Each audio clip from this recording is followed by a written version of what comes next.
بسم اللہ الرحمن الرحیم۔ ہماری سورۃ البینہ کا سبق چل رہا تھا۔ پہلی 3 آیتیں اس کی مکمل ہو چکی، اس کے لفظی معنی اور اس کا سلیس ترجمہ۔ آج سورۃ البینہ آیت نمبر 4 تا 6 ہمارا سبق ہے، جس کے پہلے لفظی معنی کریں گے، پھر اس کے بعد اس کا سلیس ترجمہ۔ تو آئیے جی اس کے ہم لفظی معنی دیکھتے ہیں۔ چوتھی آیت میں سب سے پہلا لفظ ہے وما۔ وما واو کے معنی اور ہوتے ہیں، ماں کا معنی نہیں۔ وما کا مطلب اور نہیں۔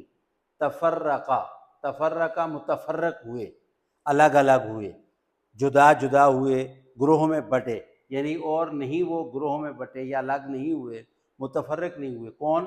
الذین، وہ لوگ، اوتو، دی گئی، الکتاب، کتاب، یعنی وہ لوگ جنہیں کتاب دی گئی، مراد یہودی اور عیسائی ہیں۔ مگر، مگر، من بعدی، بعد اس کے، ما جاءتہم، ما کا مطلب جو، جاءت آیا، ہم ان کے پاس، مگر جب ان کے پاس آیا اس کے بعد، یعنی اللہ کے نبی اور اللہ کے نبی کا قرآن آیا، اس کے بعد وہ متفرق ہوئے، یعنی الگ ہوئے۔ البینہ کا مطلب ظاہری دلیل، واضح دلیل، یعنی قرآن مجید اور نبی کریم صلی اللہ علیہ وسلم۔ وما، اور نہیں، یہ پہلے لفظ بھی گزرا ہے۔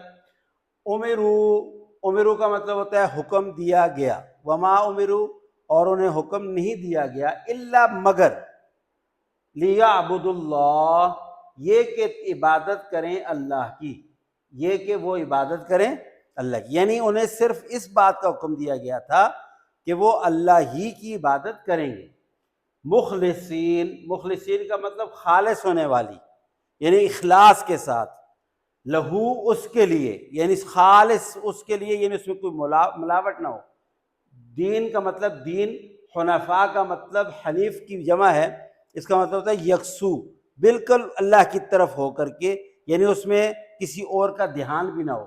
وَيُقِيمُوا، اور وہ قائم کریں، یقیمو کا مطلب قائم کریں گے۔ ایک حکم تو دیا گیا کہ وہ عبادت کریں اللہ کی، دوسرا یہ کہ وہ قائم کریں گے الصلاۃ، نماز، وَيُؤْتُوا، اور وہ دیں گے الزکوٰۃ، زکوٰۃ، نماز قائم کریں اور زکوٰۃ دیں گے۔ وَذَالِکَ، اور واو کے معنی اور، ذالک وہ، یعنی یہ جو باتیں بتائی گئی دین ہے، القیمہ، قائم رہنے والا۔ بے شک، الذین، وہ لوگ جو، کفروا، کافر ہوئے، من اہل الکتاب، من اہل کا مطلب سے، اہل الکتاب، کتاب، یعنی اہل کتاب میں سے، واو کا معنی اور، آگے المشرکین، مشرکین میں سے، یعنی اہل کتاب اور مشرکین میں سے، فی کا مطلب میں، نار، آگ، جہنم، جہنم کی، خالدین، ہمیشہ رہنے والی، فیہا، اس میں، یعنی وہ ہمیشہ اس میں رہنے والے۔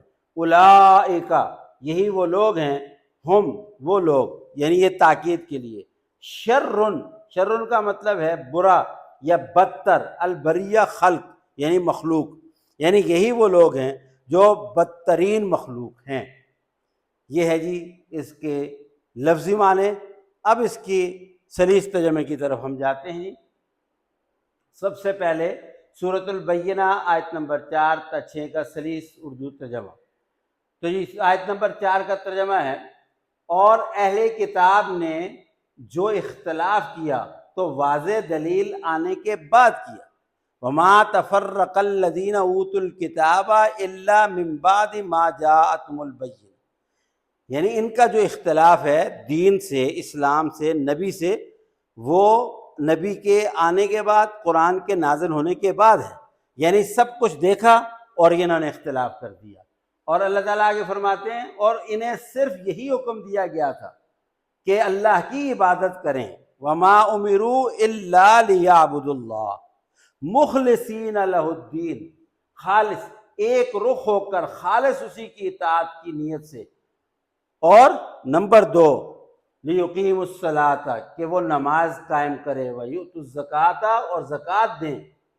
اور وما امروا الا لیعبدوا اللہ مخلصین لہ الدین، 1، ویقیموا الصلاۃ، 2، ویؤتوا الزکوٰۃ، 3، ذالک الدین القیمہ، یہ محکم دین ہے، یہی پکا دین ہے، یعنی اللہ کی عبادت کرنا، اس کے لیے نماز پڑھنا، اس کے لیے زکوٰۃ دینا، یہی پکا دین تھا۔ اور یہ حکم دیا گیا تھا یہود و نصارہ کو، اہل کتاب کو۔ اور اس کے بعد اللہ تعالیٰ فرماتے ہیں بے شک جو لوگ اہل کتاب میں سے منکر ہوئے اور مشرکین، وہ دوزخ کی آگ میں ہوں گے۔ یعنی چونکہ ان کے پاس قرآن آ گیا، نبی آ گئے، اور نبی اور قرآن کے آنے کے بعد بھی وہ اگر کافر ہیں، یعنی نہیں مان رہے، تو اب اللہ تعالیٰ نے حتمی فیصلہ سنایا کہ وہ دوزخی ہیں، خالدین فیہا، اس میں ہمیشہ رہیں گے۔ اور اولئک ہم شر البریہ، یہی لوگ بدترین مخلوقات ہیں۔ تو گویا قرآن سامنے ہو اور نبی کی تعلیمات سامنے ہوں، اور سب کچھ دیکھ بھال کر کے بھی آدمی جدا ہو جائے، متفرق ہو جائے، پھر جائے، پیٹھ پھیر لے، نبی کو نہ مانے یا نبی کے قرآن کو نہ مانے، تو اس کی سزا بتا دی ہے۔ یہ اصل تو وہ یہود اور نصارہ یا مشرکین تھے، اگر وہ اس طریقے سے ہوئے اور اللہ نے بتایا کہ وہ دوزخ کی آگ کا ایندھن بنیں گے اور ہمیشہ اس میں رہیں گے، اور آگے بتایا کہ وہ بدترین مخلوق ہیں، تو یہ قیامت تک کے لیے اصول ہے قرآن کا کہ جو قرآن سے اور اللہ کے نبی کی تعلیمات سے جدا ہوگا، الگ ہوگا، متفرق ہوگا، تو وہ دوزخ کی آگ کا ایندھن بنے گا، ہمیشہ ہمیشہ اس میں جلے گا، اور وہ مخلوقات میں بدترین خلائق میں سے ہے، بدترین مخلوق ہے۔ تو اللہ تبارک و تعالیٰ میں اپنے قرآن سے اور اپنے نبی سے محبت نصیب فرمائے۔